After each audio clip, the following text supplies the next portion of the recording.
Hello, everyone. We're in the middle of our latest X-Men saga. We've already met the evil Count Nefaria, and he has recruited 5 supervillains as his allies. We've already met Plant Man, who has captured Marvel Girl. Soon we will meet up with Scarecrow, with the Porcupine, the Eel, and the Unicorn. All right, so Count Nefaria has his 5 supervillains, just like Professor X has his 5 X-Men. And remember, the title of this story is Divided We Fall, and so the X-Men are going to be taken out one person at a time. Now, as I said, we've already seen that Marvel Girl was captured by Plant Man. And so here's Cyclops. He's looking for Marvel Girl. He says, first I see Marvel Girl, and then I don't. And now I'm certain I heard her cry out.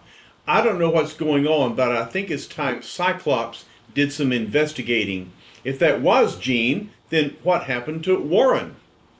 Then glancing upwards, Scott Summers sees, speak of the devil, and there's the angel. Angel, down here, wait!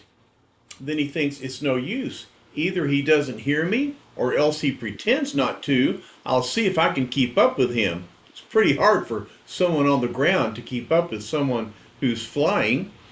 But looky here. Here's Warren. In case there's a mixed up Marvelite left who doesn't realize the X-Men are being deceived by images. So we switch our swinging scene again to find Warren in his car. And he's listening to a radio report talking about the X-Men last observed in vicinity of Central Park. Central Park, asks Warren, but what would any of the gang be doing there? There's something fishy about all this. Indeed there is. He says, I wonder, could it be Eunice or the Blob? They were their enemies in the last story. They're still on the loose and nursing an old grudge against the X-Men. So he pulls into a parking lot. He says the parking lot attendant is too engrossed in the ball game to see me change and fly away. I'm lucky the Mets are only 6 runs behind. And so they're even further behind than they were the last time we checked in with them. All right. Obviously, the New York Mets are not as good as the Houston Astros. His powerful wings propelling him across town, the winged mutant swiftly reaches his destination, and he sees that form. It's someone impersonating me. So the angel sees himself flying around. Whoever it is, says the angel, he must be superpowered himself, but I'm closing in on him. However, the next instant, he's gone, if he was ever there in the first place. Gleep! But I see another form near those trees. Allow me to introduce myself, Angel. Men call me the Scarecrow. Women, they just call me ugly. Mister, says the angel, I never heard of you, but if you're responsible for that phony version of me, What the? Crows! Pulling a tight meshed net over me. Angels rush in where fools fear to tread, to coin a cliche. Laugh while you can, mister, answers Angel. This thing won't hold me for long. Ah, but this is no ordinary net, my fine feathered X-Man, says Scarecrow. Its fibers are designed to adhere to anything caught inside. Angel realizes he's right. I'm caught like a fly in flypaper.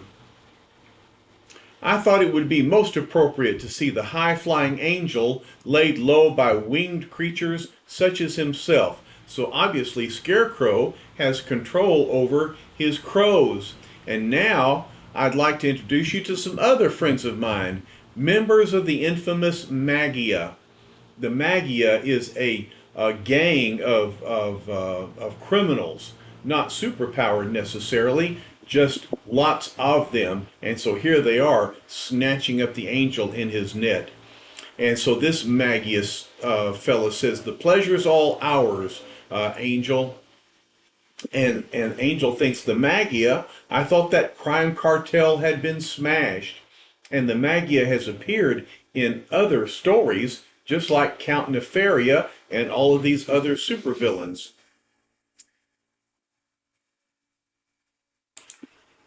Let's skip over to the part where we find the Beast in Central Park. Soon afterward, a strange figure stalks his prey amid the cages of Central Park Zoo. The Beast says, that last sighting took place near here, but the zoo is closed for the evening. And why would one of my super-powered associates come here in full costume? They come for the same reason that you did, fool, to be captured. Eh? Says the Beast. Who's that? I am known as the Porcupine. And look, he's full of prickly quills. I believe it, says the Beast. Enough repartee, says the Porcupine. This nerve gas will still your prattling tongue. Sproing, he bounces around. Psst, goes the nerve gas. And the Beast says, your voluminous vocabulary is most heartening, my loquacious chum. All right, so the Beast has finally found somebody who speaks in the same kind of vocabulary he uses. But your hostile personality is strictly for the birds. So, one blow from my prodigious feet and, yeah, his bare feet against those quills. That hurts. Oh, I forgot to warn you, says the Porcupine. These studs on my belt give me complete control over the quills in my special suit, enabling me to fend off your puny attack. Now grovel before me, and perhaps I may spare you. Then, as the agile X-Man lands on his ample hands, he says, you underestimated me, my friend. If the noble beast cannot fight on his feet, then he takes to his hands, not his knees. But what? This is a simple hypnotic disc to defeat a simple foe. And so he's got this hypnotic disc that's floating around. And momentarily mesmerized by the spinning disc, Hank McCoy is taken prisoner as several sinister forms come out of hiding, more members of Magia. He won't break them ropes in a hurry, Porcupine, but why do we have to bother? Why not just bump him off? Porcupine answers, that I would gladly do, churl, but Count Nefaria has need of him, and he shall have him. Meanwhile, worried about what may have befallen his friend, Bobby Blake returns to the hotel room he and Hank are sharing. And so he asks the receptionist about Hank, but the man says, I'm sorry, but Mr. McCoy has not called. Thank you, replies Bobby. And then he thinks, I don't know why I let the beast talk me into staying behind. Now I'm really getting worried about him. I'll see if I can learn anything from the news. But the anxious teenager is not ready for the news he hears. And only minutes ago, police prowl cars sighted the Iceman moving toward the lake area of the park. And so the Iceman is listening to this story and he says, that settles it. I was supposed to meet Hank here, but I'm not letting any imposter masquerade as me and get away with it. It's time for the real Iceman to go into action. And exactly 1 minute later, here comes Iceman. This vacation was unplanned, so Hank and I decided just to spend the 2 weeks in New York, seeing plays and movies, and of course Zelda and Vera. But now it looks as if vacation time is over. The human race is already distrustful enough of us mutants. We sure don't need any bad publicity for terrorizing Central Park.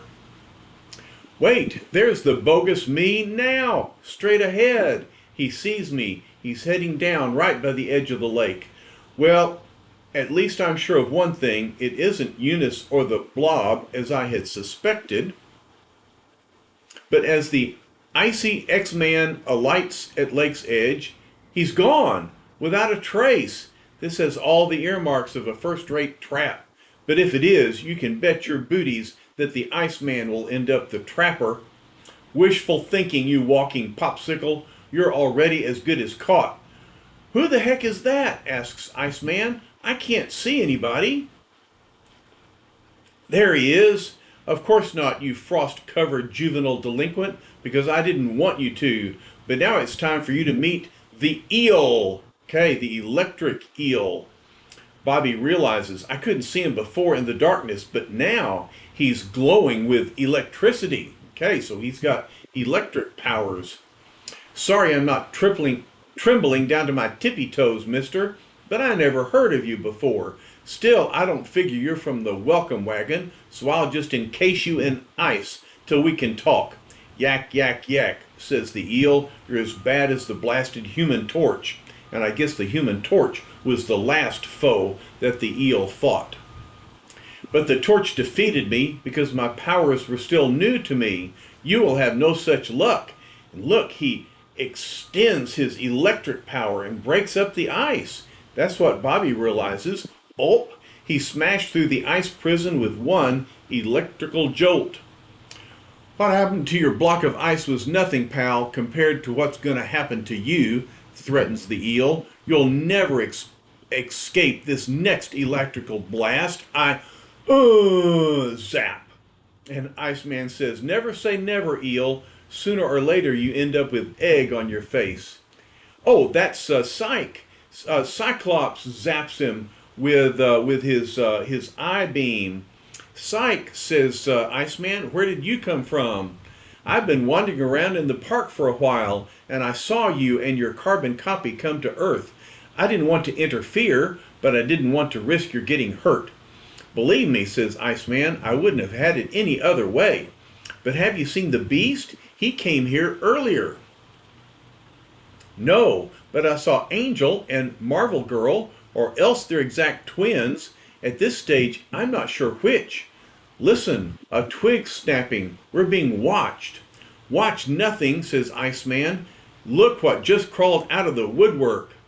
And then here's a voice that says, it would appear that our pseudo-image of Iceman has netted not one but two X-Men, and it is only fitting that I should be the one to make the capture. And look, it's Unicorn. He says, turn, buffoons, and meet your master. The eel was not your match, but no man that lives can stand against the uncanny Unicorn. And Cyclops says, this must be homecoming week for obscure villains.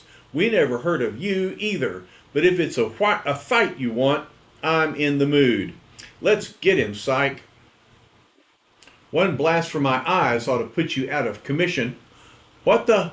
The rays are being blocked by some sort of energy field. Precisely, fool, answers the Unicorn. If even mighty Iron Man could not defeat the Unicorn, what chance has a stripling such as you? Okay, so the Unicorn has fought Iron Man before, but never the X-Men. I have played the defender long enough. Now taste the irresistible might of my power horn. And he blasts a power beam from his headgear. No thanks, says Cyclops. I'll take your word for it. And he leaps out of the way. He thinks I've got to dodge for a moment and then match my beam against his. So the most dangerous of the X-Men flees my power, but it shall avail him naught. Iceman says, this has gone far enough. And as the most menacing of Nefaria's hirelings prepares to unleash another awesome blast, hold it right there, Buster, says Iceman. I'm putting that power horn of yours in cold storage. What? Says the Unicorn. You dare? Little does my attacker realize that my helmet, developed by my former communist overlords, has devices even for such an emergency as this. So the Unicorn is about to fight back. And Iceman realizes that he has thermal units in his headgear, melting the ice as fast as I create it. I've got to keep pouring it on, just like I did with Colosso. Remember the robot they fought against at the very beginning of this story? At that very instant, here comes the eel again. You can relax now, Unicorn. The eel is back in business. And so he strikes Iceman with a bolt of electricity. Iceman thinks I was careless, I forgot all about my own opponent. Cyclops realizes, Bobby, he's been stunned into unconsciousness. It's all up to me now. And even as the youngest mutant falls limply, if you've harmed Iceman, says Cyclops, no power on earth will hide you from my wrath. Zack! And so he shoots out an eye beam, but the eel says, save the flowery speeches for the next superheroes convention. Bright Eyes. It's time the eel took to his natural element, the water. And so he dives into the water. And then from behind, here comes the unicorn. He says, let the craven eel flee like his slimy namesake. The unicorn shall stand his ground and conquer. Arg, says Cyclops. So look, the unicorn has power beams from his hands as well as his headgear. You may safely emerge now, my waterlogged wonder, Unicorn says to Eel. I have finished your work for you. I warn you, Unicorn, threatens Eel. Don't push me too far. That power horn of yours may be stronger than my electric blast, and it may not. And one of these days, we may just find out. And so these supervillains are not really allies. They just have to work together because of their boss, Count Nefaria. Enough of this, says Unicorn. Time is too precious to be spent in argument. We must deliver these hapless captives to Count Nefaria. Right, though I can't see why he'd want them. A short time later, shrouded by the black cloak of night, an unmarked panel truck screeches to a halt on a darkened wharf.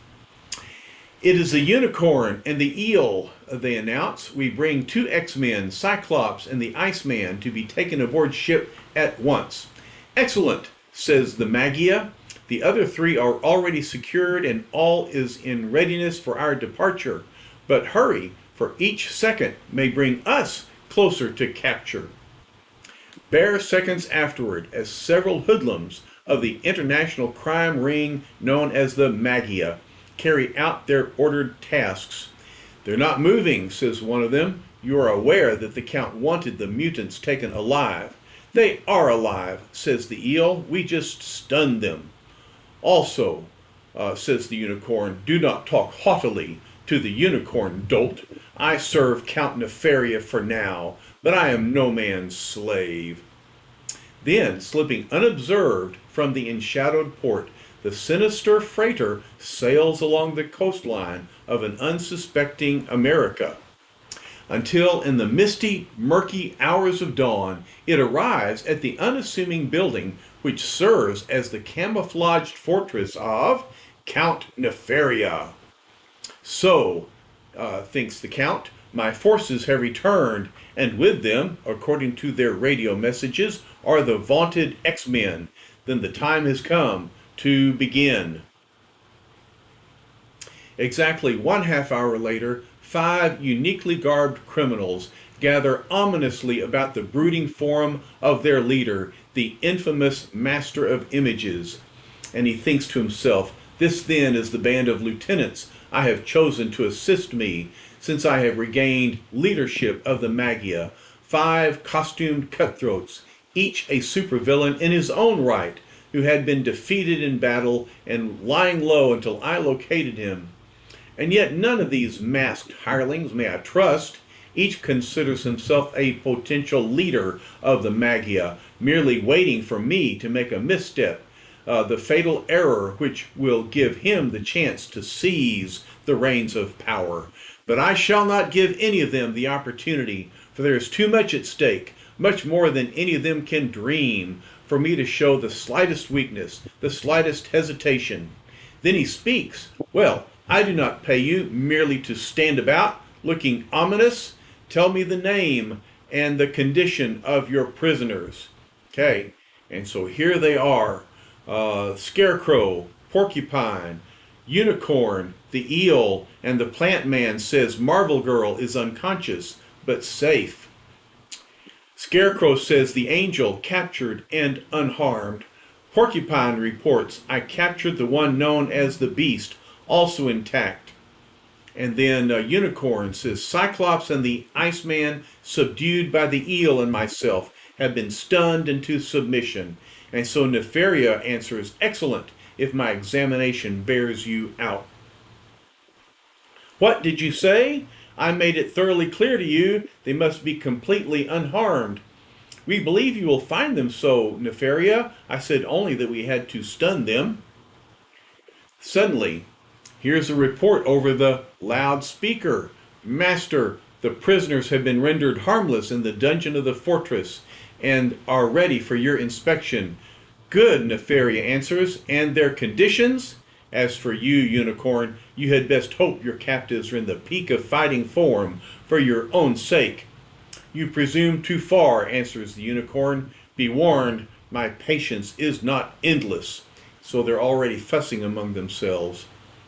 Then as the voice on the loudspeaker continues, so far as can be ascertained, no permanent damage has been done to any of the mutants, Master. How fortunate for you as well, Unicorn and Eel, says Nefaria. You may return to your quarters, my faithful lieutenants, while I personally inspect our unwilling guests. You shall be summoned again, when you are needed. And then Nefaria thinks, thus do I maintain my position as first among equals. All of them hate me, but they do not trust each other enough to unite to overthrow me. And the Unicorn thinks, each of my costumed compeers feels as I do, but it shall be the Unicorn who will one day soon wrest the scepter of power from Nefaria. But enough of this bitter intellectual byplay for the moment. Meanwhile, let's observe how our mistreated mutants are faring. So yes, let's look back at our X-Men friends. Says Cyclops, I feel as if I'd been blasted by my own ice beams. Iceman, are you here too? Yeah, says Iceman, he trapped us separately and with the element of surprise on his side. Beast says we're all here, son, individually gift-wrapped for a mysterious gentleman known as Count Nefaria. Angel says, we heard his name mentioned several times on our trip here, wherever we are. I don't know who he is, but he certainly knew our weakness. But why, asks Marvel Girl, why has he trapped us? Is he planning some monstrous crime so that he wants us out of the way? Then the X-Men's gloating captor appears. So, announces Nefaria, these are the dreaded mutants whom the world fears. Perhaps you have been overrated. The angel answers, could be, mister. Why don't you release us and find out? Easy, Angel, says Cyclops. Let him do the talking first. A wise suggestion, Cyclops, answers Nefaria. Truly, there is no reason for us to remain enemies.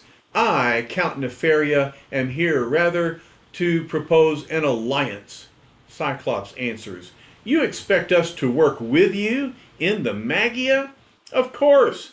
What could be more natural? The world despises you, as it despises the underworld group whom I represent. I offer you the supreme opportunity for revenge. I pause for a reply. Will you join me in restoring the might of the Magia to its former glory? Count, answers the Beast, I don't know what you're planning or why you thought we'd go along with you, but I've got a bulletin for you. You're not well. And the Beast speaks for all of us, Nefaria, says the X-Men. So, that is your answer. I would have preferred that you join me willingly. However, you leave me no choice. For rest assured, my costumed captives, join me you shall. Now I leave you to reconsider your decision, but ponder these words. In a matter of minutes, shall do what no man has before me has ever done. I shall steal an entire city, the capital of the United States. What? Asks Cyclops. You're mad. Very well, then, think me mad for the moment. But know this, I shall ransom the nation's capital for $100 million. And you, my fine principled friends, will collect it for me. Never, says Angel. Never. Nothing will make the X-Men turn traitors. We shall see, Angel. We shall see. And scant seconds later, Nefaria is at his control panel and looking at the capital of the United States in Washington, D.C. And he says, "And now let the drama begin, for it is far more important, far more crucial than even the X-Men can suspect." So the question is, what is the dark, brooding secret which the villainous Count Nefaria hides? And what of the uncanny unicorn and his costumed cohorts? You'll learn more about all of these and a host of the usual magnificent Marvel surprises in X-Men number 23, the next issue. Be here, it's your kind of yarn, Pussycat. Well, yes, it is our kind of yarn. We love to read about X-Men stories, and so we'll be back to finish out this story and see what Count Nefaria has planned for our valiant X-Men friends. All right, we'll see y'all next time. Love to every one of you. Bye-bye.